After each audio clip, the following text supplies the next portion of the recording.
Good evening, everyone. I'm Hans Engel from the Directors Guild of Canada.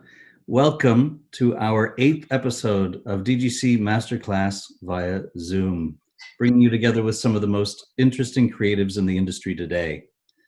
The DGC prides itself on being the place where the creative community of the industry comes together to celebrate and discuss the work. We're going behind the scenes and talking to some of the top creatives in the industry, covering directors, designers, editors, with a new episode every Thursday. You'll receive a new invitation every week with a specific link to tune in. So far, it's been amazing. We've had Emmy-winning director Jean-Marc Vallée, Emmy-winning editor Kelly Dixon, Oscar-winning designers David and Sandy Wasco, a special event with Indigenous filmmaker Jeff Barnaby, two-time Oscar-nominated doc filmmaker Faraz Fayyad, and two-time Oscar-winning sound editor Karen Baker Landers. Tonight, I'm truly thrilled to welcome the great Adam Egoyan. And I worked at how to introduce Adam Egoyan, and all I have is great, because he's probably the most decorated, and I'm sure he is, the most decorated filmmaker ever in Canada in terms of awards, award nominations, and the sheer number of films. An absolutely incredible resume. 18 feature films and related theater and opera projects. Adam Egoyan has won numerous awards, including 5 prizes at the Cannes Film Festival, 2 Academy Award nominations. His acclaimed theater and opera productions have been presented at venues around the world, including the Lincoln Center Festival and Canadian Opera Company. His adaptation of Samuel Beckett's A. Joe won the Irish Times ESB Award for Best Direction. His art installations have been presented at the Venice Biennale and other institutions, including the Tate. His latest film, Guest of Honor, stars David Thewlis, Leila de Oliveira, and Luke Wilson, and it's slated to premiere in July. Absolutely thrilled to have you here. Welcome, Adam. Great to be here. And I'm equally thrilled that we could include Tom McSorley, who is the Executive Director of the Canadian Film Institute in Ottawa. He teaches Canadian and world cinema at Carleton University's Film Studies Department and is the weekly film critic for Ottawa Morning on CBC Radio 1. He has published extensively on Canadian and international cinema, edited 11 books on Canadian filmmakers, and is the author of the 2009 book, Adam Egoyan's The Adjuster, published by University of Toronto Press. Who better to have here than Tom McSorley? Welcome, Tom. Thank you, Hans. It's great to be here as well. Before I turn it over to Adam and Tom, I'd like to point out the Q&A button at the bottom of your screen. Feel free to send in questions throughout the masterclass by using that button. Tom will try to get to as many questions as possible, but may not be able to get to all of them. Have a great discussion. It's such an interesting time to be having this conversation. Over to you, Tom and Adam. Thanks, Hans. Thank you, Hans. Well, Adam, I didn't know you were a prophet, in addition to being all those things that Hans mentioned. When we go back, I think it's 31 years ago, maybe on this very day in May of 1989, a certain film, your third feature called Speaking Parts, appeared at the Cannes Film Festival. And there's a scene not unlike the one we're doing now, a couple of them, in fact, in that film, about this technology that we are now have domesticated in our daily lives, that everybody's using, Zoom. I don't know if you knew what was coming, but your engagement with, let's talk a little bit about the beginning of your film career, because you really were, in that sense, incorporating technology from even in your shorts, up to the, certainly to now, but very interesting that in 1984 with Next of Kin, Family Viewing, and Speaking Parts, the first 3 films were very heavily saturated with the role of technology in the characters' lives, and by extension, of course, our society. So if you want to, well, how did you get into this image making thing in the first place? Let's start there with becoming a filmmaker, and then incorporating at the time this new technology that it too was being domesticated. Well, I got into it because my dad made home movies. I was born in Egypt. I came to Canada when I was super young, and so, but from a very, very early point, I remember my dad showing these home movies of our life in Egypt. Mm-hmm. And so when people would ask me, "Do you remember anything about Egypt?" I had a really difficult time discerning what I actually remembered and what I remembered from watching these home movies. Right. So there was this weird sense that my organic sense of memory was confused with this technology. Now, at the time, those images were actually kind of rare. Like my dad would have to buy a 50-foot roll of 8mm film. He'd have to send it put in the mail for it to get developed and come back. So he was very choosy about what he was shooting. It wasn't something that you could do just effortlessly. Mm-hmm. But even that was interesting because it meant there was some consideration as to what was being shot. Right? There was and there was a focus, and there was some sort of. And I can't say he was a great cinematographer. I can't. I look at those and I go, wow, because he was an artist. He's a painter. Not that reflects on his framing choices or anything like that. But certainly there's just incredible stuff there. And I was I was very aware that there was this other life I could have had if my family had stayed in Egypt. Right. And to make that even stranger, and is that at that time my hair was really blonde.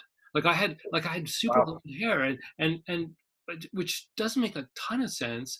But somehow when we came to Canada, the color of my hair changed to what it is now. Mm-hmm. So when I look at it, I feel like there was this whole other life as a blonde in Egypt, which would have been like. Well, there's still time to go back, There is. I can dye my hair and go back to Egypt, and I can be this kind of strange and slightly, eccentric man, who's trying to recover something that he never had. But anyway, that's where maybe that early obsession with technology and home movies. Mm-hmm. And then when you talk about speaking parts, there's a couple of things that happened to me, besides when I was making my first feature, I because I didn't go to film school, I started hanging out at Ryerson, and I met a lot of the people who would become really important collaborators. Peter Metler, Bruce McDonald, Jeremy Podeswa, Adrian Mitchell was there, and there was this person who Tino Magnata, who was working at a clinic on Gerrard Street where there was therapy, family therapy, but it was being done through video sessions. So members of the family would go and they would be taped, and then they would watch how they behaved later on. And his job was actually doing the camera work behind this kind of two-way mirror. And I remember him showing me the workspace. Of course, he never showed me any tapes of families, but it just, something really struck a chord about that. Mm-hmm. Something about the families being mediated, observed, then a character going back and observing, how he was interacting with his own family, given the tape of another family by mistake, the whole history of that family and their narrative, and him being seized with the idea that he had access to that family. So this notion of media giving us access to experiences and people that we couldn't be otherwise. Mm-hmm. But in the same way that kid that I was watching in Egypt was a person I could no longer be, right? Yeah. I could only imagine. When I made speaking parts, the one that you saw in '88, there is this relationship that's conducted between these two lovers that are separated. And so the only way that they can kind of continue this very strange relationship that they have is through teleconferencing. Mm-hmm. And so it becomes quite sexualized, and they are actually allowing themselves to slip into sexual personae that they wouldn't be able to actually experiment with in if they were there physically, especially. I won't get into the details, it doesn't matter. But the point being that at that point, teleconferencing was very expensive. It was something that you had to book, and you only had a certain amount of time that you were actually scheduled in. Mm-hmm. At that point, it was curtailed. So this notion of having continuous access, it being free, it being simple, being done on a cell phone that you could have anywhere. That was not the case at that point. It was, and it was structured around a film production company that had access to a teleconferencing station. Right, of course. So it looks the same. Mm-hmm. Certainly. Yes, absolutely. Yeah. But it's not the same. It's not as effortless. So it's not like what you're seeing in, let's say, the new film, Guest of Honor, or the way the technologies are used there are actually much more everyday. Yes, absolutely. And one of the fascinating things, and it runs through your entire filmography, really, is this notion you kind of hinted at it a moment ago, the idea of pretending, the idea of masking, and the technology enables characters, in the case of your films, to adopt personae that aren't necessarily genuine or that are intended to manipulate the other character.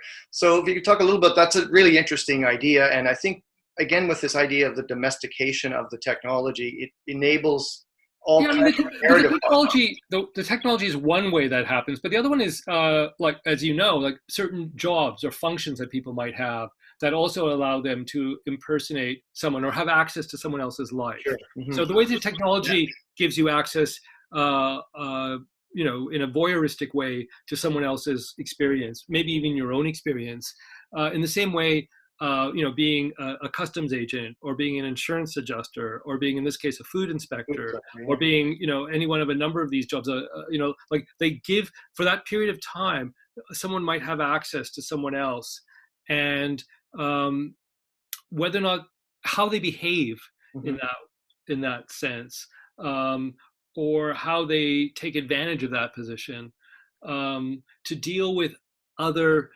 issues that they're wrestling with. You know, again, I think it comes down to this notion of people trying to create a form of therapy for themselves, right? Like the people thinking that they can actually fix certain issues that they are suffering from, and that has always really fascinated me. It's fascinated me, and I can't tell you. I mean, it's not as though I've ever worked as a therapist, but I do think that I was really influenced, especially with that first feature. Actually, one of the things that comes up in the family therapy sessions, I became obsessed with the work of this family therapist whose name was Salvador Minuchin. And he used role playing in therapy sessions.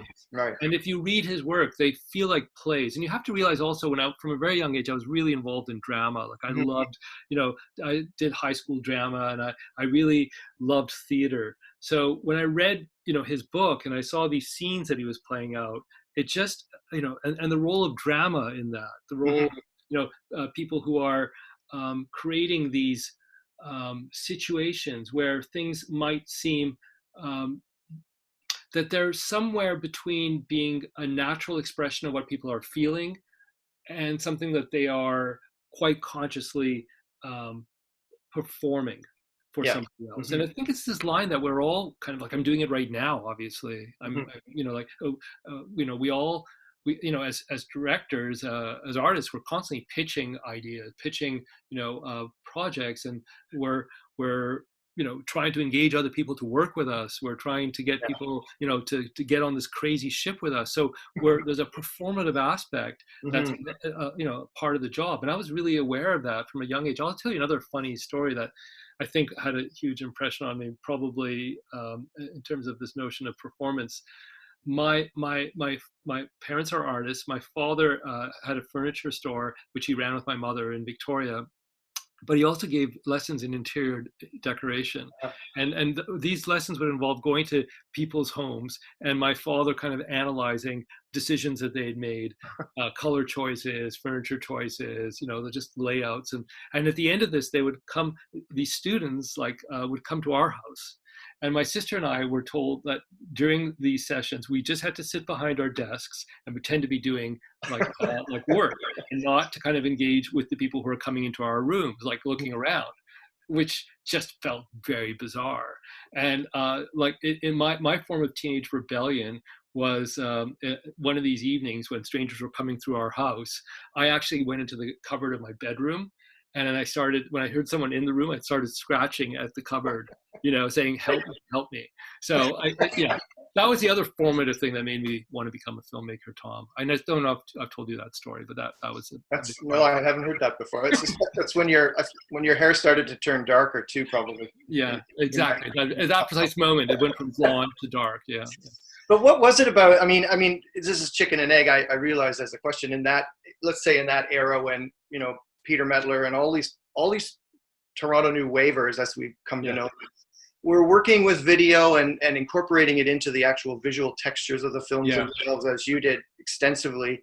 that it was it that the time in Canadian cinema history where you could do that kind of experimentation in a feature narrative form, and then how did that change after the late 80s? Well, I think that part of it was like we were like there at a moment when video was actually becoming available, and so we had this issue. As low budget filmmakers, film was very expensive. My first feature, Next of Kin, cost $15,000 to shoot. Now, like you would say, for $50,000, you could still shoot something digitally. It was most of that money went to film stock. So film stock was so every decision that you made in terms of what you were going to film was monumental. And then suddenly this other medium comes, which allows you to kind of shoot anything. And so the contrast between the two was really powerful in terms of what one represented and the other represented. And so I became really aware of that. There were these like film images that involved a degree of consideration, planning, organizing a number of people, and funding, because you couldn't just shoot. You needed to raise the money, get grants, or find some way to get that money. And then this other strange, device that you could just shoot forever with and not have to worry about money. And that became a symbol of something else. It became, so characters that had access to those video cameras became like really fascinating to me, because they were making choices similar to the choices I was making as a director, but they were just playing out domestic dramas. They were just doing that within their own families. So I was, let's say, when I made a film like Family Viewing, in which we shot in '86, the main character in that film, who's like 17, 18, finds a box of videos that his father made of his mother before she left, before she escaped. And those videos, VHS videos, are in color. That wouldn't have made sense when we shot the film in '86. So I made up an excuse that the father worked as a salesman for the right. So there was this sense that you can incorporate these technologies, but dramatically you were at the cutting edge of something, because they were very new, and you wanted to examine what characters who had been living with it for a while, what the consequence of that might have been. So you had to kind of fudge it. I mean, and that was also interesting. And I think a number of us did. And if you look at Patricia's film, like I've heard the mermaid singing, it's also using this idea that one had. It's interesting to look at it now, because there's something about the fact that she has to have a surveillance camera to give her confession to, because it was still. It's as though the world was still divided into the people who controlled the means of production, like had access to cameras, even video cameras. It had to be the surveillance camera. It wasn't yet completely domestic and available to us. Yeah. And so the world was divided between people who had those means and the people who were just condemned to watching images, right? And so someone like Polly in her, I've heard the mermaid singing, she's making that leap. And I think someone like Peter in my film, is making that leap, to becoming a director, someone who can actually take control over their destiny. Yeah, it's Next of Kin, I think, still is a remarkable first feature in that sense, that all of these things that are elaborated upon perhaps in your later films they're all there. And perhaps your production context wasn't enough to realize them then, but you certainly began from that platform, I think, to elaborate upon all these things we've talked about in relation to technology and I was really lucky to find these people like in this group, like these Ryerson students, who were really generous and allowed me in a way, because I was coming from somewhere else, and I started making short films at the University of Toronto at the Hard House Film Board, but there wasn't really a group of a passionate group of filmmakers, and when I connected with them, it was just like so exciting, like that, and it was the beginning of LIFT, the Liaison of Independent Filmmakers of Toronto, that Bruce McDonald was more involved with maybe than, and it was just it was a pretty exciting time. We weren't aware of it as being that we were a group. I mean, I think that's again something that gets labeled later on. But certainly, we were coming out of a place where in Canadian film, there were a lot of the, tax shelter movies. Yeah, tax shelter, and so there weren't really models there. when you look at it closely, though, there were. I mean, David Cronenberg was making, Of course. like that was Videodrome was attached to the film. Philip Borsos was making the Gray Fox. I mean, these were great films. Yes. But we were also reacting. Let's also be clear about this with the video, like the National Film Board, like the notion of docudrama, right? So this idea of these incredible films that which were using a documentary sort of style, handheld, to go into people's lives. So like Alan King's, which wasn't National Film Board, of course, but Married Couple, and of course like Don Owen's Nobody Waved Goodbye, which was the first Canadian film I saw when I was in Victoria growing up. There was a National Film Board station there, and when I started getting excited about films, the only way I could see a film was to rent a 16 millimeter projector and a print, and the only feature they had was Nobody Waved Goodbye. So that was so look, it's interesting where your influences come from. I mean, the other one is obviously Samuel Beckett. Like when I watched read Krapp's last tape, it's all there. Like this relationship to technology. Absolutely. This old man who is recording every year on his birthday. He records a summation of everything that happened to him in the past year. And on this day, 69th year, he finds a tape of him at 39 reflecting on himself at 25. Mm-hmm. This idea that in one continuous line you could deal with three different phases of someone's life was mind-blowing. Like I just thought that was the most incredible thing I read, and I was fortunate enough to be able to make a film version of that with the great late British actor John Hurt. But I love that play so much, and it spoke to me. And so the way these influences come in from unexpected places, and the people you meet, the collaborators you have, and the actors, like that's the thing too, is that I love theater. Like I saw these plays, these productions in Toronto, and I just fell in love with these amazing actors. And to me, they were like superstars. And I just wanted to be able to make something where I could work with them and get those performances in something that I had written, right? Yeah. And of course, you end up working with Peter Mettler, who shot Krapp's Last Tape, the film version in 2000 with John Hurt. Yeah. So it's amazing the continuity within your life in that sense, aesthetically. So when you're moving out of, let's say, the lower budget independent work of the 80s and into the early 90s with The Adjuster, and then, of course, the big breakthrough, I mean, you were already internationally recognized after Wim Wenders conferred that, or did he, that prize at the Festival de Nouveau Cinema for family viewing, and investment starts coming into your films from the UK for speaking parts. How big was the international exposure you got in festivals? How important was that for you for this next stage of your career as you moved into? I mean, look, it was. I couldn't have had the career if I didn't have this festival exposure. I mean, the festivals meant a lot, and I had a sense of that really early on.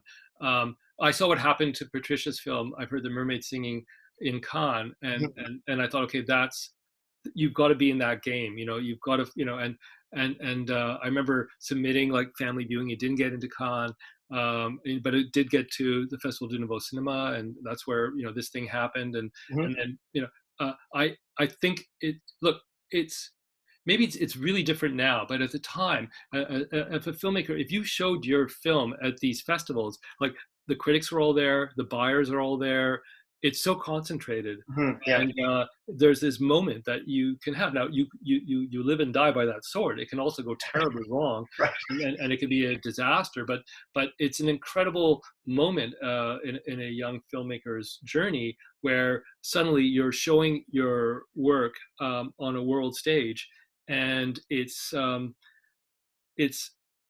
a way. You don't get that in theater. You don't get that in other art forms where suddenly you're put into that place, and if it works, and I'm lucky because it's very incremental. Like it's interesting that people think of Exotica as like my first feature. It was the sixth feature, and it like it wasn't as though I was an immediate that I had to work my way through these festivals. Like so, the first feature, went to Mannheim, a small festival in Germany, Yeah. and then it went to TIFF, and then the second feature went to the Forum of Young Cinema in Berlin after its premiere at TIFF. And then Speaking Parts was at the Director's Fortnight in Cannes, and then Adjuster, and the whole thing was always like, can you get into competition in Cannes? Right. So I was there in '89, my first time, and Denis Arcand's Jesus in Montreal was in competition. So that left a huge impression on me too. Like, because I went to that screening, and I was going, okay, this is a different world than screening in the Director's Fortnight. I thought that was all I would ever want, because my hero was a Quebecois director, Jean-Pierre Lefebvre, Of who course. had all these films in the Director's Fortnight, and I thought I'll be happy just with that. But of course, you're ambitious, and you're at the screening of Jesus in Montreal, and it's mythological. Like, the space is like so enormous, and the screening and the whole feeling of it, the red carpet, and you want to be a part of that. And I remember, like, with the Adjuster, I mean, like, when I thought that was going to get into competition, and it didn't, and then it was invited to the Director's Fortnight. And I remember feeling disappointed by that somehow, and it's crazy to look back at it, because it's just amazing to be in Cannes. It doesn't really matter, like, and so but that world has changed, right? And we're seeing it now this year. I mean, Cannes is canceled, and like, I've been reading articles, and I think and you'd know that as an observer of these festivals, as someone who's, like it feels that there's a whole generation now that doesn't need that festival support, that they somehow there's other ways to make a career, and that's good. I mean, because the problem with the festivals is that they're a very exclusive club, and there are filmmakers who just have not been able to enter that club, and they're great filmmakers, right? You know them as well as I do, and you're okay. So it's amazing now that there's a technology, and there's a way that those careers can grow otherwise. You're not limited to whether or not you're selected to a film festival. And the success that you achieved certainly with the Exotica, probably the reason why people think it's your first film is because it was so well received and widely distributed for a Canadian film at that time. And then you follow that up with, of course, The Sweet Hereafter, which was Oscar nominated. How did that period change your way of working? Let's say your budgets are increasing, maybe you're working with bigger crews, a bigger apparatus of production coming out of you. I know you keep your team together, but how was that? No, I do keep the team together. I mean, it's the same team. The production designers shifted because Linda Del Rosario and Richard Paris did Exotica, did a brilliant job on that. But then it shifted to Philip Barker, who is a great artist and filmmaker in his own right. So that was the main addition to the team. But it was always Paul Sorossi, Michael Dana doing the score, Susan Shipton editing. The team, each of them had their sub team. So it wasn't a big difference that way. The big thing that changes, it got very confusing. Like, Exotica got confusing because I got an agent who was I'd been aware of that culture of agents and managers, but at that point suddenly a lot of other projects were being thrown at me, and we just had our son, and I realized that I needed to make a living doing this. So I almost made a couple of wrong decisions. Like, there was a feature that I was attached to with Warner Brothers after Exotica, which I look at now and I went, that would have been a bad choice, especially because it would have been giving up the option for The Sweet Hereafter, which I promised Russell Banks I would make as a Canadian film. Right. And it was actually Cannes, I was on the jury in Cannes. So for 10 days, I was outside of LA, and I was watching these films that I loved. I was going, wow, this is what I want to do. It's not to make this kind of dumb erotic thriller. And so I actually let it go to make The Sweet Hereafter, which was actually one of I just go, thank God that I had the perspective to be able to do that. And then Sweet Hereafter got really confusing as well because of the nominations and all that attention. And again, I was offered a film, and I had to make a choice between that Hollywood film with a really very powerful producer and this opportunity to make a film of one of my favorite writers, William Trevor. Felicia's Journey, and to have total freedom to make that with my team without interference. So I chose that, Mm-hmm. and I didn't go the Hollywood route there. Now, But what's it's, interesting is that neither of those films that I was told I was an idiot to leave, like neither of them got made. mm-hmm. So that's the other crazy thing, is that you can Yeah. kind of bet on a horse, and if you're not producing it, if you don't have control over that, you don't really know if it's going to get made or Right. greenlit. Yeah. And with Felicia's Journey, I felt that it would, right? Mm-hmm. So when you ask about that time, there were, I remember, and that's the real crazy thing when you get into that phase, is that you're suddenly having to read a lot of material. Yeah. Like, imagine, like, I've been nominated for adaptation as well. So suddenly, people are asking you to read these books. Yeah. And you're going, okay, well, I'm not getting that. You don't get paid to consider something, right? So, Right. so suddenly, someone's asking you to read a book and do an adaptation, and you have to read the book, and you have to think about how you would adapt it. Right. And Yeah. so suddenly those things pile up. I mean, Right. that's what's weird about that phase, is that you're getting sent a lot of material, Mm-hmm. and not only do you have to praise it artistically, but you also have to figure out whether or not it's real. Like, is this actually going to get made? Yeah. And you can waste a lot of time. Mm-hmm. And I think that's the most dangerous part about that phase of one's career is, it's, I think for a lot of directors, if you're being offered something like a series or a pilot, it's happening. By the time you're being offered it, it's happening. Right. But if you're a feature director and you're also writing your own material, you really don't know sometimes until you've written the adaptation whether or not it's going to secure the right actors, and get the the international buyers that are needed to actually make it real. Yeah. So there's this weird phase where it's like, no matter how excited you are, you don't have a lot of control over whether that train's going to leave the station. Sure. Yeah. Ultimately. So I've my fallback has always been that I can produce these films at a smaller level, or so far I've been able to, with amazing collaborators like Simone Erdl and Jennifer Weiss and Marcy Gerstein in my office. We are able to kind of cobble together, like with this new film, Guest of Honor, just by the skin of our teeth. We're able to still make these kind of odd, quirky movies. Yeah. And you are able to get like a great actor like David Thewlis, and that's amazing, and it's such a blessing. But to make a like a higher budget film in that system, you need movie stars. Yeah. So yeah.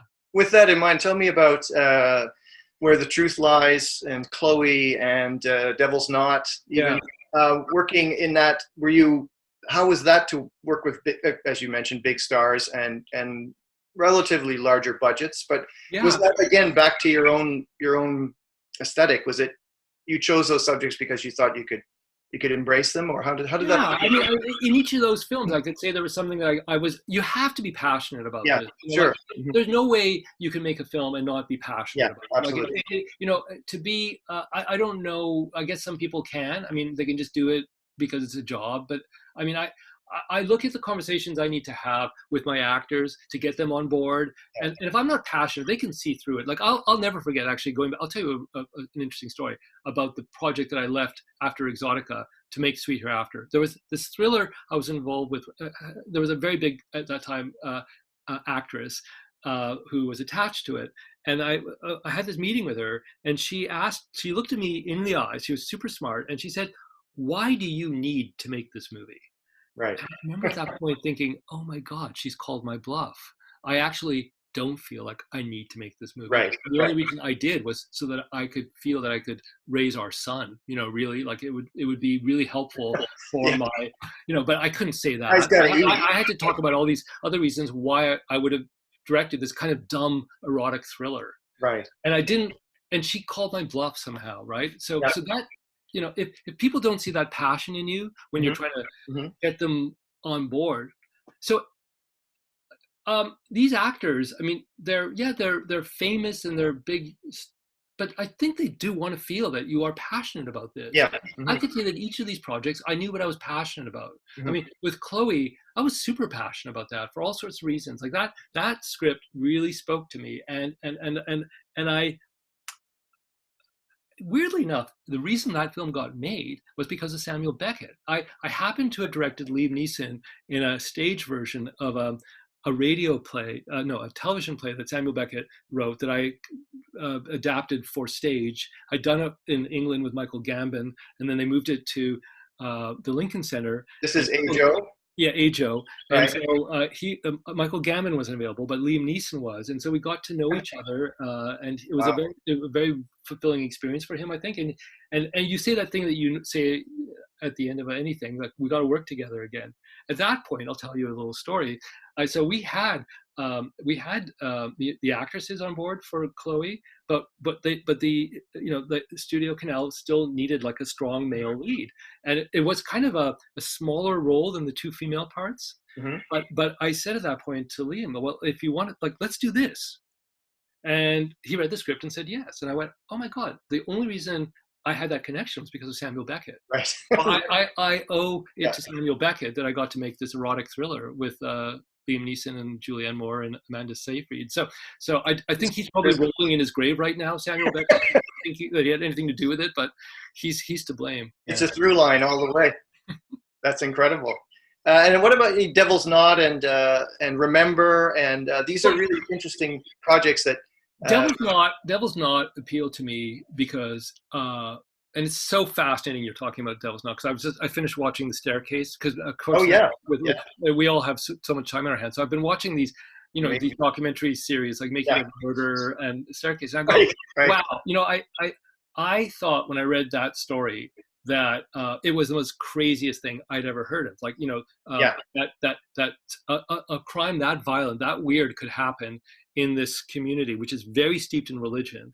And there was something actually so mysterious about, like 3 young boys are found naked, carefully bound in this swamp with no evidence, no footprints, no branches are disturbed, no DNA, no blood. So it feels like it's something so like supernatural. And this is happening in a southern town, which is very steeped in religion. So they need to find demons. They need to find devils. Yes. And you couldn't have imagined this story. And it just felt like the material was so rich. But what was exciting to me, and it's perverse to say this, is that 20 years after the fact, it was clear that it would never be resolved. We would never know who did this. Yeah. And I thought, if I read the script, I was going, in any Hollywood film, you would normally have some sort of solution to it. Yeah. Right. And I just thought there was something remarkable about the fact that you could generate these feelings of, horror, and that there is no resolution. And I thought that would be something, because it's not as though I'm trying to be perverse. That's in the story itself. Yeah. What I wasn't really aware of when I made it, I think, was, and now I am, painfully aware, like there are things that are probably better left to the documentary form, right? And there had been, like 4 documentaries made about it, and I was, I was blind to that. I was blind to the fact. I think that film works for people who don't know the documentary, and for people who are just experiencing it for the first time. So it has worked better in Europe, maybe. Remember was an incredible opportunity. Again, a brilliant script by Benjamin August to work with Christopher Plummer. Yeah, Plummer, I'd worked with him on Ararat, and I just think he's one of the, he's such he is the greatest actor this country has ever produced. I think I can say that really confidently. Yeah. At one point, Hans was saying, "I'm the most decorated director here." I don't think that's true. I think there are directors who have far more prestige and honors than I do. So I cringe a little bit when I hear that, but I can say confidently that Christopher Plummer is the greatest English Canadian actor that's ever come out of this country, and is one of the greatest living actors in the world. So to work with him on this very complex character, and to see, that was just, it was such a, I loved every second of shooting that film. And also finding a new style to shoot it in. So I shot that in a style with Paul Strossi, which we hadn't used before. It was more handheld, grittier. And he kind of became a chameleon, right? He kind of changed his whole style. We changed up our whole visual approach because we wanted to give it this immediacy. There's something outlandish about the story, and we felt that, that would be a better way to tell it in. And I think it's also interesting that it refers to what was growing. I mean, there are characters in the film that he stumbles into, and in one case of the extreme right wing, the alt-right, starting in his journey. Again, okay, and where festivals come in. Like I was at a festival in Rome, and I met Dean Norris. We happened to be sitting at a table together, and it's weird when I read the script. I went, oh, that, you know, when at the end of that conversation, you know, we said, oh, we should do something together. I wouldn't have thought that, you know, a year later I would have read the script, and I thought he'd be perfect for that. I don't know, you know, I'm not sure if his name would have come up if I hadn't have had that meeting with him, and he's so perfect in that role. So, you know, it all comes down to these. I mean, I think the more it's about actors, right? It's about getting these performances, because they have to be able to lead us through these really strange. Like none of these films they're always pushing the limits of what would be realistic behavior. Right. Like there's something outlandish about a lot of these films. Mm-hmm. Absolutely. And so you need the performance that's going to be able to ground it and make it real, and make something in us, hopefully feel something emotionally to what these people are going through. So if I look back at Exotica, you know, if that wasn't Bruce Greenwood playing that role of this, you know, grieving father who gets, you know, into this strip club and finds this bizarre kind of sadomasochistic relationship with this dancer, and it's so difficult to access the emotional core of that film, but his performance makes it available to us. You know, like there's something that we are feeling, and you know, he did that again in Sweet Hereafter with his what he did with Billy Ansell. And absolutely. So it's, you need these actors, you need these performances that are going to be able to, and so that's, I think, as a young filmmaker, how do you get access to these people? Right. You know, and I would say that, well, you don't need those people. You need those. You have to go to see theater. You have to see plays. You have to see actors that are moving you, and be excited about working with them. Right. And they're going to feel that. They're going to feel precious. They're going to feel that there's something that they're going to feel attended to. That they're able to give you something. Sure. That's what the role is. That's what, you know, as directors, I think we really need to get excited about those people, and let our excitement in working with them be known, like that they feel that, because we are the only people who are watching them give these amazing performances. That's right. Like everyone else on the crew is consumed with their particular task, but we're there front and center, and if they've got to feel that we are reacting to them. Yeah. And I think a film, I mean, I didn't overlook it deliberately, but I think a film that does what you've just described with those kind of actors is The Captive, with Ryan Reynolds and Mireille Enos. Those are incredible performances in that film. How did that one come together with, again, the casting? I suppose you have more latitude as you become more well known, and you can get people, they want to work with you, etc. You know, I feel like very protective of that movie, because I feel like it had such a rough ride, and it's interesting now. It has this whole other life, like on digital platforms, and it's, you know, it's really built up a following, and you know, there are people who hate it, there are people who really love it, and you can see that if you go to, you know, like you can see the two camps. But the one thing that's indisputable is that Ryan Reynolds is amazing in this film. Yeah, he is. You know, he really, it's a role that I think, you know, I had met him before. I executive produced a film called Foolproof, a Canadian film, which he had made very early in his career. And I knew that, you know, I'd heard that he wanted to work with me. So I approached him with this role, and I was so grateful that he responded. And I think what he's doing, particularly towards the end of that film, is just really magnificent. But the problem with that is that we were invited to Cannes. It was given a primo slot, like it was the opening Friday night slot, and it's a genre movie, and it is a thriller, but it's an unusual thriller, and it got a really, really rocky reception. And not the public response, but the critics' response. Which I don't go to that screening in the morning, but I remember the publicist came to me and said, you know, it didn't go great. And I was going, what does that mean? And she said, well, And I knew what that meant because I had a series of like a full press day on the roof of one of the hotels in Cannes, and a lot of the press just didn't show up. And I was going, oh, okay, that's not good.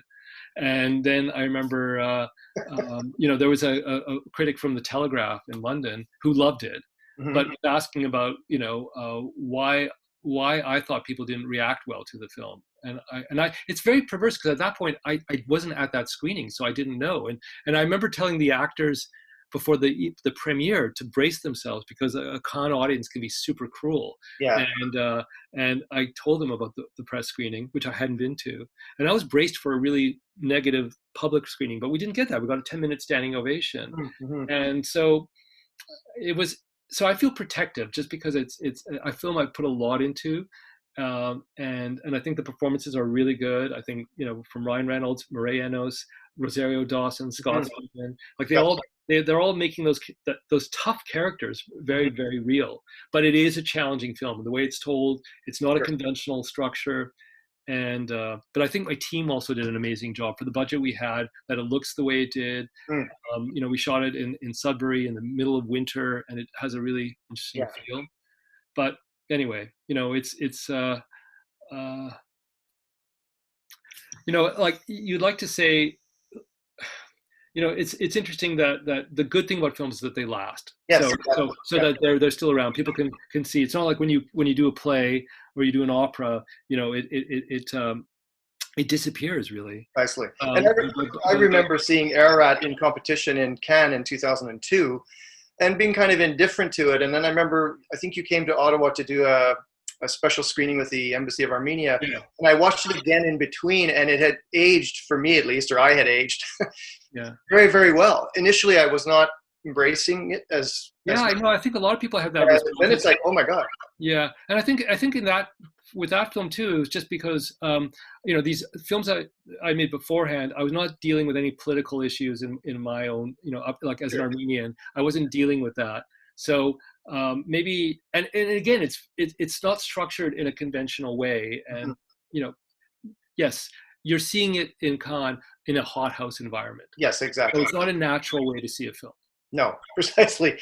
Yeah, I mean, I've often wondered about this with you because you are so experienced now with all of these films and all of these responses to the films that you've had to navigate your way through. And how is it that you handle the response? Have you gotten better at it, or have you become more thick-skinned? Have you become just fatalist about it, or how does it affect you now as an artist? The thing that I find really distressing now, and this is where I say festivals have changed, is that you can see, like, when a film is over, that people are immediately on their phone, and they're posting reviews, and that feels brutal. It feels brutal that you're not giving any time to absorb it, and there's a competition over who's going to get what review out first, and who can be nastier, and who can be more scathing in their comments. And so there's a yes, it's great to go to these festivals, but it's also like suddenly you are aware that the culture is really cutthroat, and so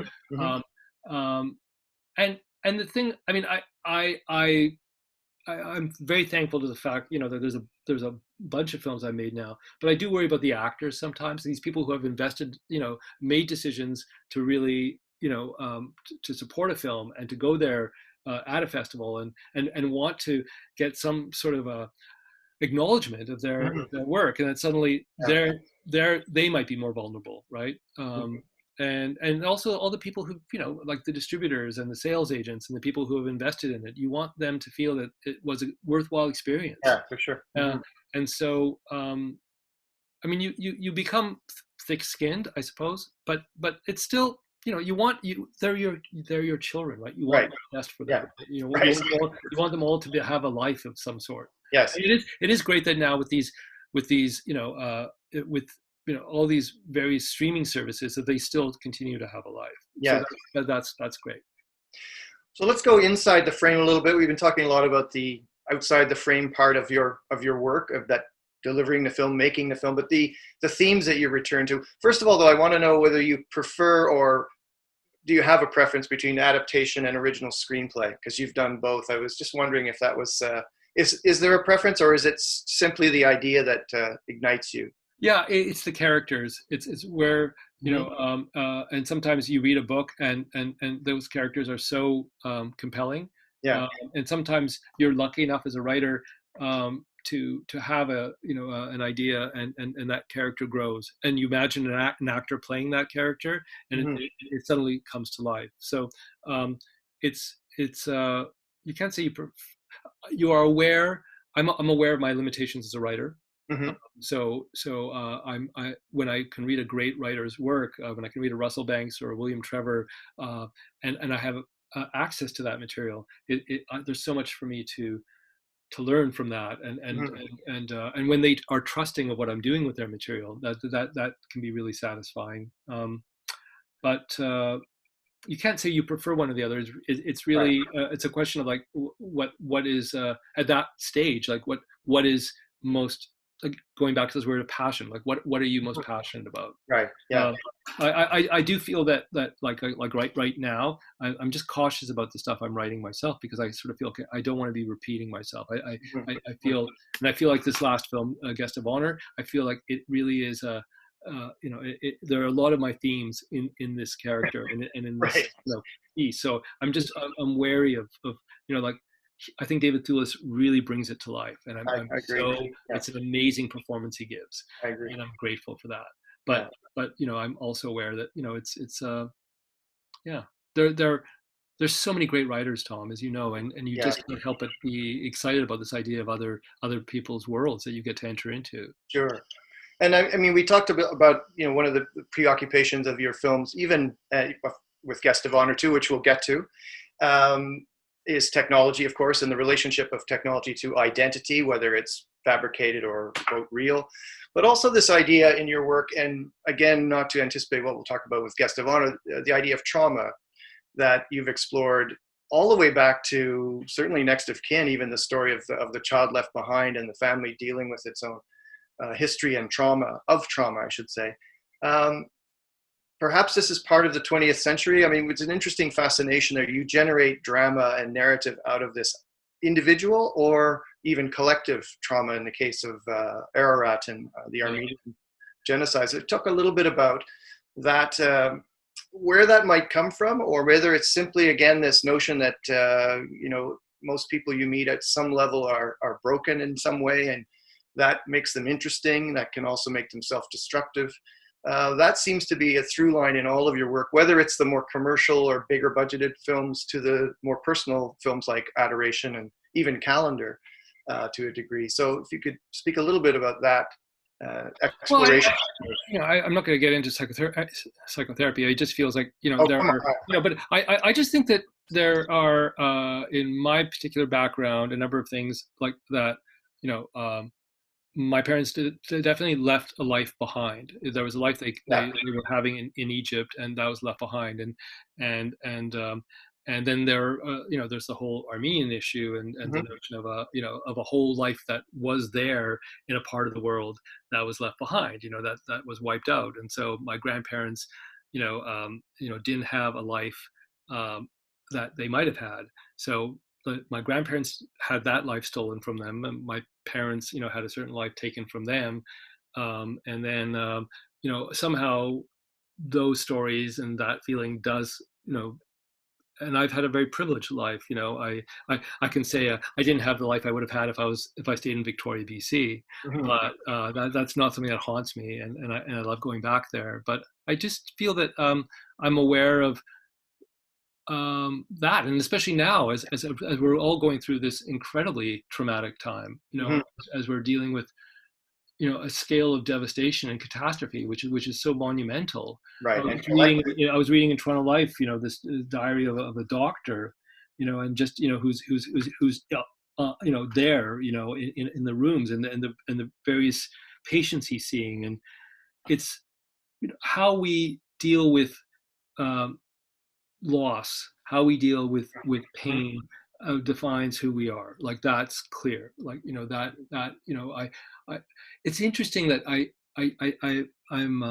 don't, and this is an interesting question, like, does joy define who we are, like how we experience joy? Yeah. As clearly as how we experience pain. Right. And if if the answer is no, that's an interesting question. Like, can you actually have a character who's just happy all the time and be interesting? Right. I mean, there has to be something that person is wrestling with that makes them engaging to us, and there's some element of something that they don't have. Yeah. Something that is beyond their reach. That could be something that they've lost. It could be something that they are have formed their own lives to get somehow, and it has been withheld from them. But yeah, I you don't have to go any deeper. No, I mean it's interesting. You go to Portugal. I was in Portugal for the first time, and and they have the fado. And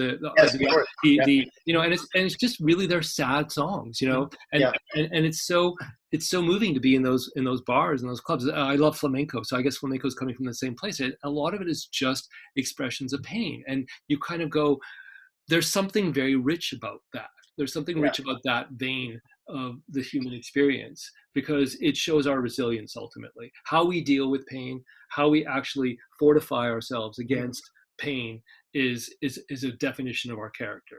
It's and I don't think you can say the same about joy. And maybe that's just I haven't thought that through, but I think that's true. Well, one of the things I think that also you can find in all of your work, and that is this question of knowledge, the knowledge of the characters, the knowledge of the spectator, and how your narrative structure works in these multi-time zones. I've always found that compelling, in as much as it can also incorporate this idea of pain, because your character thinks he or she knows something in minute 15 and then realizes by minute 48, oh, I was completely mistaken.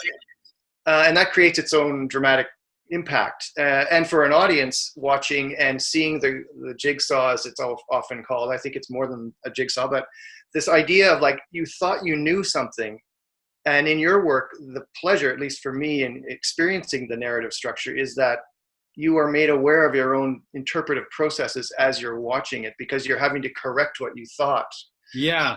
Yeah, I mean, especially, and that's where I think Captive is interesting. Because look, the critics of some film like Captive say, why can it have been told in a more straightforward way? And the answer is super simple, because you've seen that movie before. Yeah, exactly. You've seen it, like a father searching for their lost daughter. And actually, one of the reasons that I was inspired to write Captive was because of Liam. Again, right after Chloe, the Takens came out, right? Taken 1, 2, 3. And I was going, okay, but this is Taken that different from Ransom that I've seen, or any one of the Jack Lemmon film where he's searching missing, or there was a trope of parents trying to find missing children.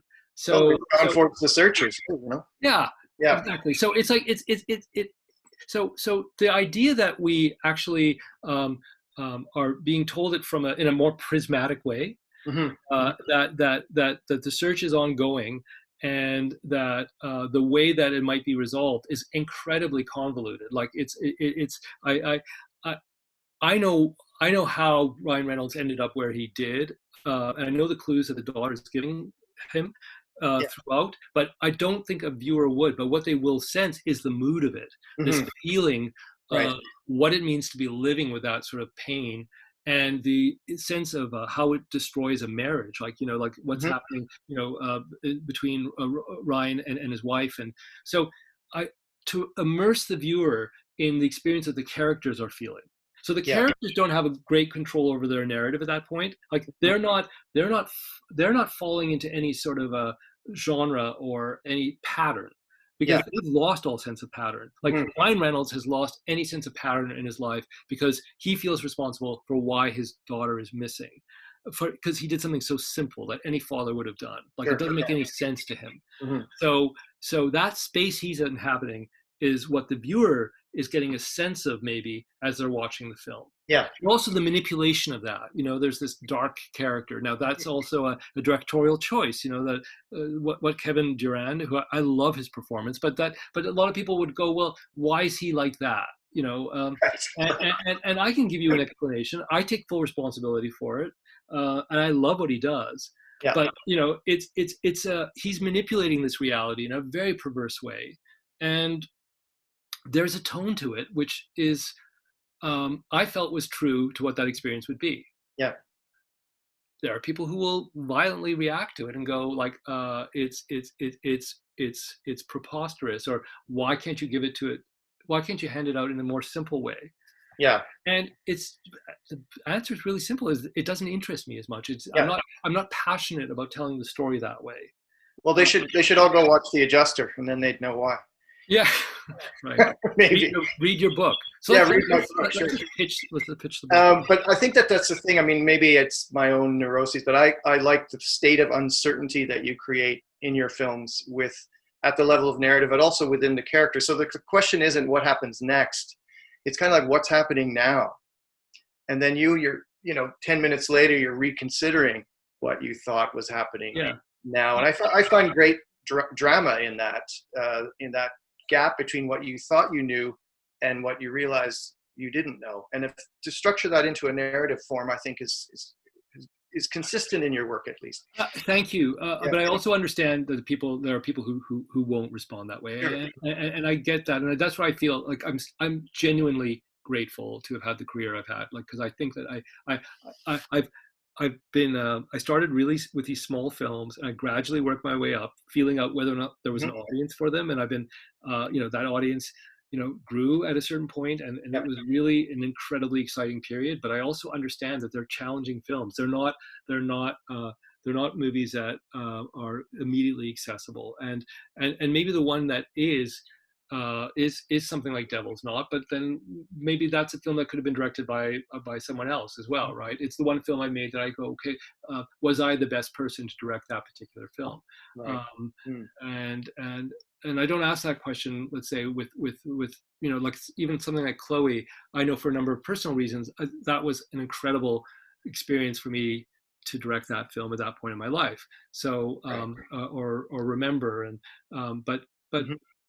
You can't please everyone, and yes, it's true that we're living in a time. This is where it's challenging, because of aggregate sort of scoring, and because of what you go to Netflix, and you're seeing what's most popular, right? And it's like it's overwhelming, right? I think to be a young filmmaker is overwhelming because you're immediately struck with this idea that you have to find a huge audience. Yeah, exactly. And I came from this tradition where it was started like with a real niche audience, and these festivals were a particular niche, and it kind of had time to grow in a more gradual way. Right. Yeah. But times have changed, right? Well, we're not going to give anything away because the film is hopefully. I think there's a trailer. If people go to somewhere on the site, there's a trailer of it, so you can see it. Yeah. But guest of honor, your latest feature, again, I think very engaging in the narrative structure and all kinds of things that you talked about as kind of weaving everything together in this film. But tell us how this. You've done, as you mentioned earlier, characters who have this intimate relationship and yet detached relationship with their communities or their clients, like insurance adjusters and tax auditors. Here we have a food inspector who, of course, has considerable power over restaurateurs if he wants to shut them down. And it's a very interesting dynamic that you create in this film. Tell us a little bit about how Guest of Honor, it's an original screenplay. Yeah, our son was working at a very exclusive French restaurant here in Toronto, and came back with these stories of like the chef, who was someone who he really he was quite he was a teenager at the time, he really admired this chef who was a French chef and who had all sorts of like honors from his home country. Right. He was being demonized by a food inspector, and this food inspector was making his life miserable.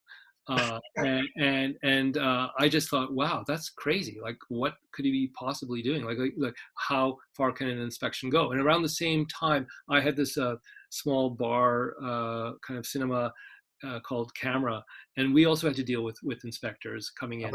I was never traumatized by them, but I went, oh yeah, they do have quite a bit of power. They can close this restaurant down if they find certain violations, or they can ask for certain things. And then I happened to read an article in the New York Times of another French restaurateur who had his restaurant closed by food inspection and fell into this massive depression, and he just didn't want to open the restaurant up.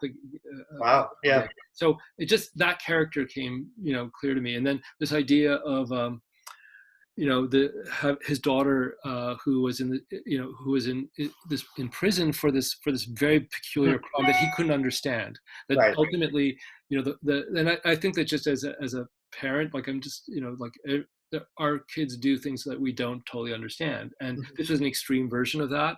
Right. And there was something that he was frustrated by. Again, he's a widow. The way he lost his wife and lost someone else that was very dear to him at the same time, the way the daughter was involved in that period of his life, the way he doesn't understand exactly what the daughter saw or knew of this part of his life that he thought he had kept her protected from, the way that begins to kind of like seep into his life and affect his job. Right. And actually it caused this kind of catharsis in the middle of a restaurant that he's almost closed. Like, he basically has this kind of meltdown. I'm giving it away, but I guess. Yeah, don't give it away. But the thing is that this character became like really clear to me, and I got really excited about it. And again, I knew that if I found the right performance, that it could really work. I was going to ask you, how did you find, I mean, we all know David Thewlis, but was he what you imagined in the role when you wrote it, or was it more? Well, actually, I can't say he was what I imagined when I wrote it, but once I got his idea, like idea of him in mind, like he was it. Like I'd of course, like from the moment I saw him in Mike Leigh's Naked, in this searing performance, like anyone who's seen that film, you cannot forget. Yes, absolutely. So I just it felt like, oh yes, he would be so perfect for this role. And then and then there's that moment when you send the script and they have to be excited about it. They have to want to play it, right? And you have to have this meeting, and that meeting better go well. You better convince them to come to Canada, and in that case, and devote their time to playing this very unusual character. It's a magnificent performance. It really is. It's astonishing. It's so subtle. And I was thinking how interesting that you have used 3 British actors as leads or as major characters in your films. Ian Holm, of course, and Bob Hoskins, and now David Thewlis. Is there part of that in your theatrical? Yeah, you like theater? I think so. I mean, I do think that as an Anglo-Canadian, I think that who love theater, like you just and each of those people there were performances I had seen that were in one case an adaptation of a play. Ian Holm was in a film version of one of my favorite plays, Harold Pinter's The Homecoming. Oh, right. Yeah. So I from the moment I saw him in that, I went, okay, that's someone I want to work with. Bob Hoskins was in a Royal Shakespeare production of Othello, where he played Iago, and he was addressing the camera, doing the monologues, and I thought that was incredible what he did with that role.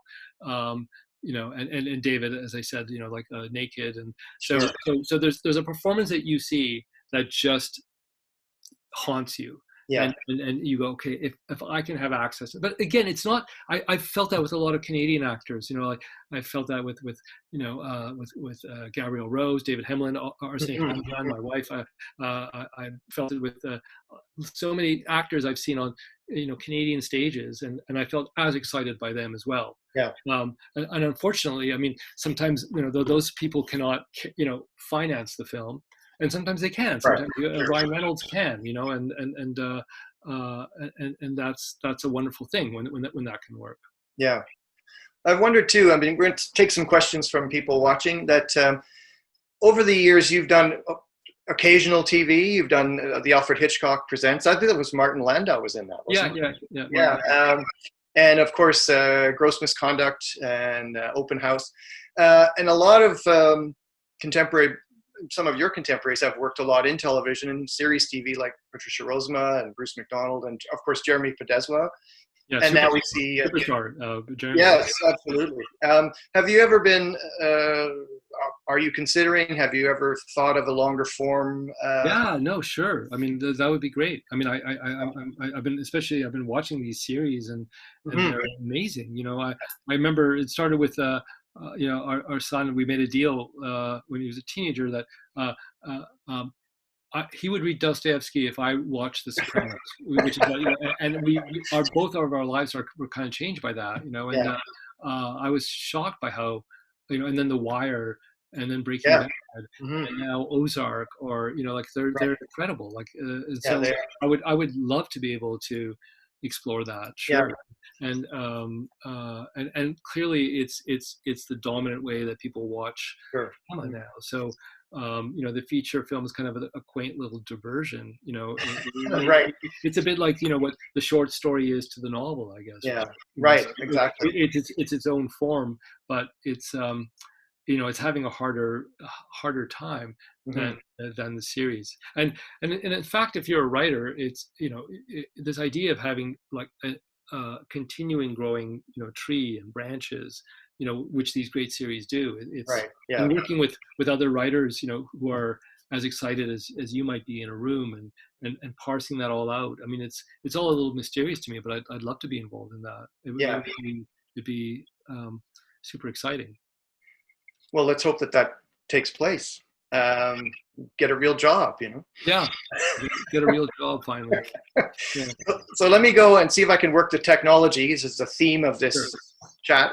We're going to go to the questions from people, and let me see if I can call it up. There we go. Here we go. What makes a film Canadian?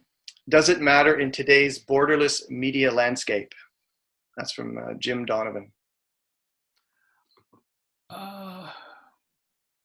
Well, I do think if a film is made by Canadians with a, you know, with a Canadian team, and you know, that there's something distinct. You know, like Tom, you'd be better equipped to say what that is, but I do think that in this country, you know, the people who choose to stay here are taking are using an ability to make a certain type of film that would be more difficult to make in the States, and that the directors who are interested in that type of production make that move, you know, pretty early on, or at some point in their career. I think that I'm not really the person to say what makes a film Canadian, except that I do believe that the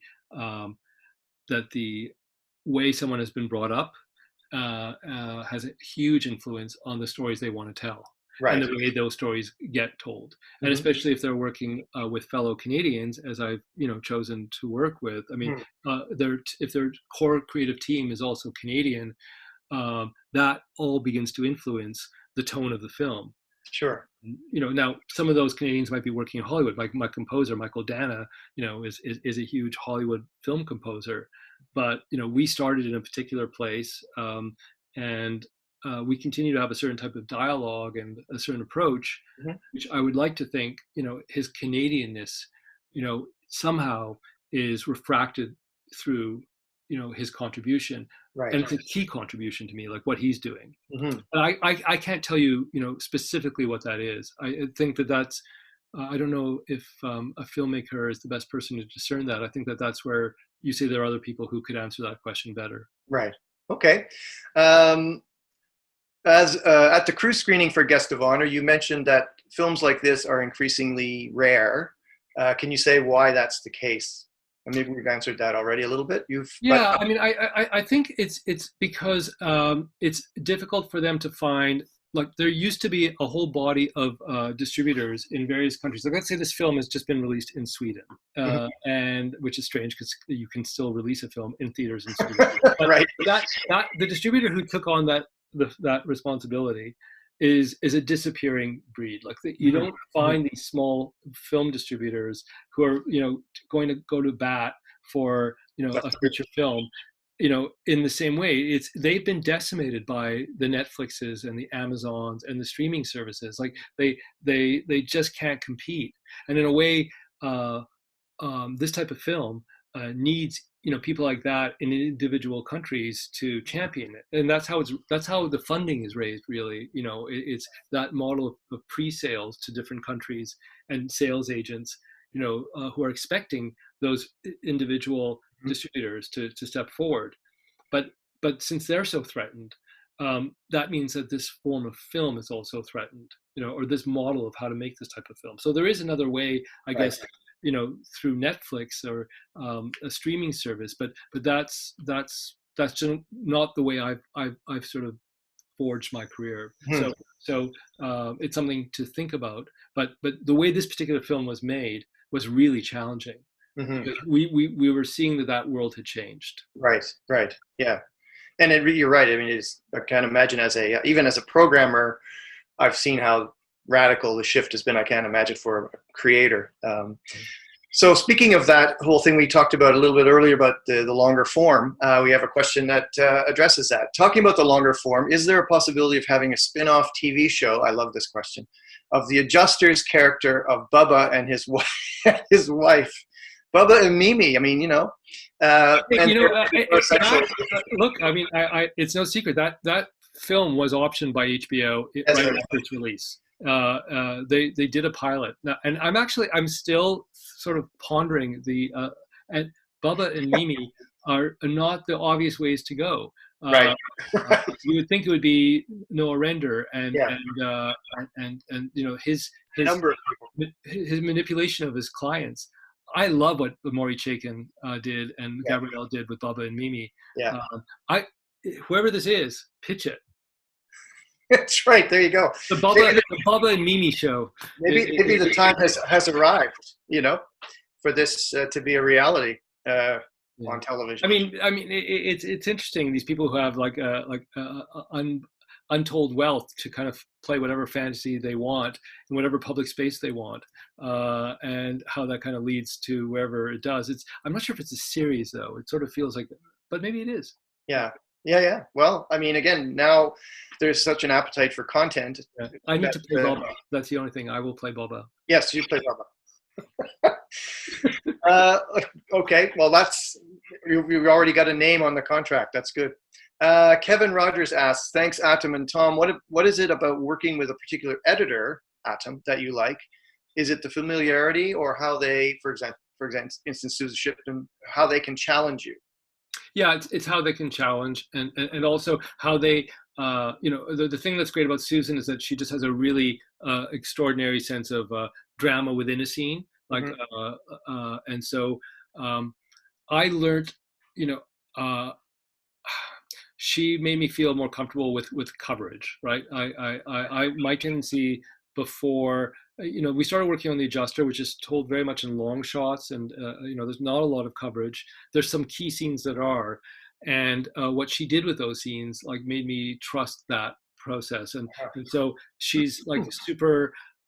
She's a storyteller herself. She's a filmmaker herself, and so there's obviously there's an ease with being able to work with someone who knows your material and is really honest with you as well, and is able to call in what it is you might be missing sometimes as well.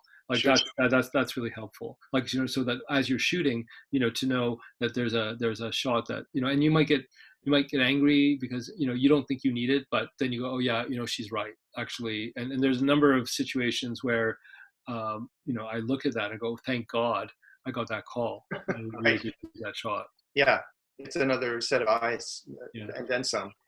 It's also someone to go to battle with you, right? Your editor is going to all the test screenings. You have to also just want like to be with them, right? Because it's a very intimate relationship, for those months. Mm-hmm. So I think Susan and I, we have a similar humor. We've gone through we've gone through experiences together. So it's something I cherish, that relationship. Yeah, I can imagine. And all of your team really, it's always interesting to watch your films because it's the names that are, if you're familiar with your work, those names are familiar to you now as well. Philip Barker and Michael Dana, and so it does have that team feeling about it, which I think is good.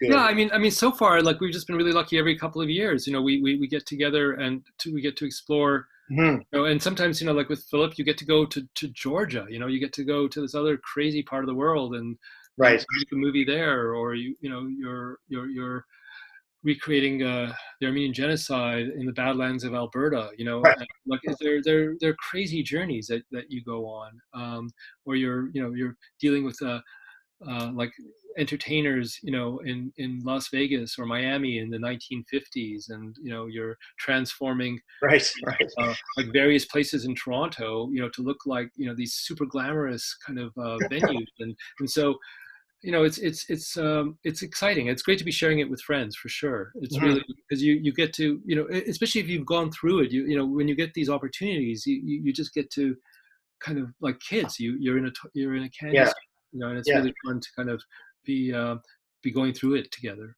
And also just the collective experience of your teammates. We've been here before. This is a problem we can solve this way. That must be very reassuring for you as a director. Have the trust, you trust them. And also like with the way Paul Sarasi lights, I'm saying that because I'm realizing that over the course of this conversation, the outside light has shifted, and so my face is now garish from this, like, I thought you'd moved into a tanning salon. This lamp, so I can kind of, like, there, that's better. So if Paul is watching, he can feel like I'm see that, like, the whole background is shifting as I move. Anyway, no, it's as I've said, like, I don't take any of this for granted. I consider myself really, really fortunate to have met these incredible collaborators on the way, and that we've been able to, do these films together, and these amazing actors that I've been able to convince to play these roles. And I feel, just that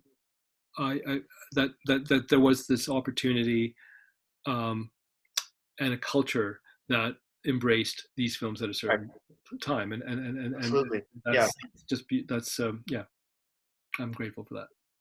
Okay, we'll do two more questions. One of them you've just alluded to. I'm curious to know if you work with actors more like they do in theater. Do you get into a lot of rehearsals, etc., with your actors? I did a lot of rehearsing in the early films.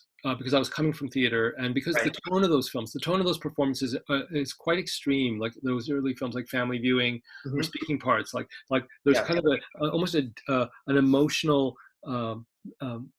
There's something kind of very suppressed, very buried, and so it's not a normal performance style in those films. They're not just acting naturally. So in order to get those styles, we needed to rehearse and explore, right?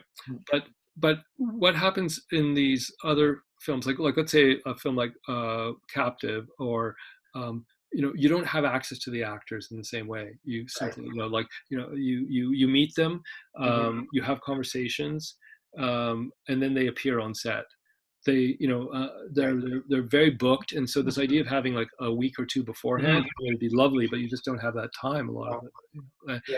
And then you have the strange thing that I've experienced as a director. Maybe other people know this. Some actors like to rehearse, others don't. So how do you put those two people in the room together? So that's also becomes a challenge sometimes. Right. Okay, one more question, and this might be a really good one to think about and end on. So here comes. I have to think? I have to think a little bit. Now that the light's gone from your eyes, I'm not sure if you're capable of that, but we'll see. If you did choose one of your feature films for a series concept, let's leave out The Adjuster because that's already on the table. Which one would it be? For a series concept? Yeah, one of your features. Look, this last one, The Food Inspector. I mean, I do have a version of it. Like I did explore it as a series because I felt that was going to be an easier thing to finance. Right. And so there is a version of it where he stumbles into this bizarre crime scene in one of the restaurants. Right. And rather than report it to the police, he sort of takes it on himself. Right. And it's sort of like, and it was interesting. It was Yeah. an interesting way to go. But I at a certain point, decided that it was very ambitious to and then what happened specifically was the story of Veronica came in. Like, so in that version of the story, there was no daughter, and it wasn't really, and that narrative, once I found that narrative, it became a feature. Right. Of course. But I think that, yeah. I think it's ready made for a series, though. The concept, of course, Jim is gone. Yeah. But as an idea, it has a modular kind of quality about it. Well, the thing that's interesting about it is that people love restaurants and they love eating, and right now, especially because of the devastation in that industry. Absolutely. There's something about the fact that someone going in and having the ability to close restaurants, and maybe there's the other crazy. There's also this idea of making it something of a cross between a traditional series and a reality show, because I think that you can also invite restaurants to be used as sets. Right. And why a restaurant would ever want to have a food inspector come in and demolish them is also curious. It might say a lot about the people who own it, like something sadomasochistic happening there. But who knows? I mean, there might be something available. But I also think that there are elements in The Captive, right? The Captive, like this whole idea of the special unit that's dealing with sex crimes, and the darkness of that world, and this idea of the internet and this place of, like a much darker film than the food inspector idea. But there's something there as well. When we did the research for that movie, there's extraordinary stories, and that the idea that if you are a victim of child pornography, that even if you're rescued from that, your image is there in perpetuity, and the nightmare of that is something that really haunted me. And so I don't know, I think it's a question of finding the right collaborator, because I just, by nature, I'm not thinking about things in an open-ended way. Right. I'm sort of thinking about them as being wrapped up in the same way we're going to wrap this up after an hour and a half, ironically. So this has become, a perfect feature film format, this conversation. So actually, I see it's almost an hour and a half. So maybe this is the moment. Yeah. This is the moment. So at this moment, we're going to invite Hans back onto the screen. Hans, are you there? And thank you, Atom. This has been amazing as always. And keep on writing and making films and directing or when you can, or theater. But I'm a huge fan of your work, and thank you so much, Tom. You've been a great supporter. Thank you. Thank you. Absolutely fantastic. Thanks, guys. And Adam, I know we've had a few conversations. I don't know that I ever mentioned that when I was 13, I acted in Waiting for Godot at Toronto Free Theatre. The second moment. There you go. Now, Hans, now we know why you have your job. Like, cause that obviously has a huge effect on what you're doing right now. Yeah. Well, thank you so much, Adam and Tom. An incredible conversation and a huge contribution to this series. Absolutely amazing. Oh, thank you. Thank you. Yeah. Thanks for inviting me. Okay. And good luck on Guest of Honor. Everybody watching, look for Guest of Honor. Yes, it's absolutely. July.